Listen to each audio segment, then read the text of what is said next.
गीदड़ सिंगी किसे कहते हैं, कैसे बनती है और इसकी हकीकत क्या है, ये वो सवालात हैं जो आम जिंदगी में बार बार पूछे जाते हैं।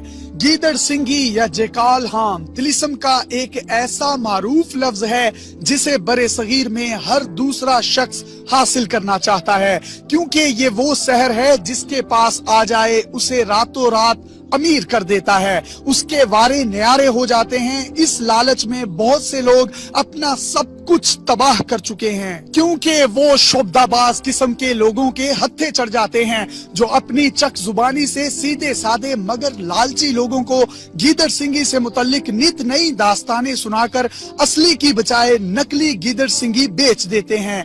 अवामुन नास को बेवकूफ बनाने के इस मकरू फेल में सन्यासी, सपेरे और फाल निकालने वाले बाबे पेश होते हैं।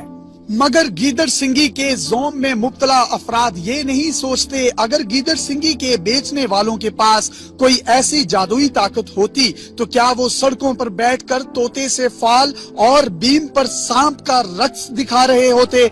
नाजरीन, अलूमे रूहानियात और इल्मे सीमिया के माहिर बताते हैं कि गीदड़ सिंगी एक ऐसा जबरदस्त तलिस्म है जिस पर किसी किस्म के इल्मो अमल या चिल्ले की जरूरत नहीं पड़ती, बल्कि ये बसाते खुद एक ऐसी ताकत है जिसमें बेशुमार फवाइद पोशीदा हैं। इसके तासुरात सड़क छाप कंगलों को बंगलों में बिठा देते हैं, इसलिए इल्मे सीमिया के माहिरीन ने इस पर कभी कोई किताब या तफसील नहीं लिखी। जिस तरह परवरदिगार ने मुख्तलिफ फल और उनमें तासीर रखी है, इसी तरह जानवर और उनके खास अज़ा भी तासीर रखते हैं, क्योंकि बहुत से जानवरों के मुबारक और मनहूस होने के कई कदीम किस्से मौजूद हैं। गीदड़ सिंगी एक सिंग होता है जो हजारों में से किसी एक गीदड़ के सर पर एक फोड़े की तरह उभर आता है, जो वक्त के साथ साथ बढ़ता चला जाता है। माहिरीन इसे निहायत एहतियात से जड़ समेत गीदड़ के सर से हनूद कर लेते हैं, जिसे एक खास किस्म के संदूर में रखा जाता है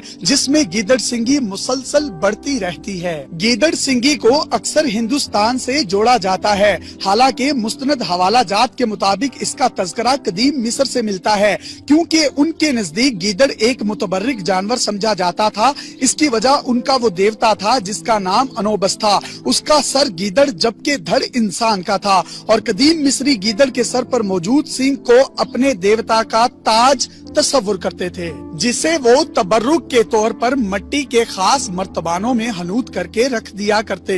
दरअसल ये रस्म वहाँ से चलती हुई हिंदुस्तान तक पहुँची। हम अपने नाजरीन को ये भी बताते चलें कि दुनिया के 10 अमीर तरीन लोगों में से किसी एक के पास भी कोई गीदड़ सिंगी मौजूद नहीं। अलबत्ता लोगों ने इसकी कुछ इकसाम वज़ा कर रखी हैं, मसलन साम, चिचिया, लू, सहाम, हब्स, माता, मोहिनी और नाकीली वगैरह। मगर बायोलॉजी के मुताबिक गीदड़ सिंगी दरअसल गीदड़ के सर में किसी बीमारी के सबब पैदा होने वाला वो फोड़ा होता है जिसे तिब की जुबान में ट्यूमर कहते हैं, और ये सर से अलग होने के बावजूद भी महज इसलिए बढ़ता रहता है कि इस ट्यूमर में कुछ बैक्टीरिया मौजूद होते हैं जो एक दूसरे को खाकर मुसलसल बढ़ते रहते हैं। इसके अलावा गीदड़ सिंगी की कोई और हकीकत नहीं।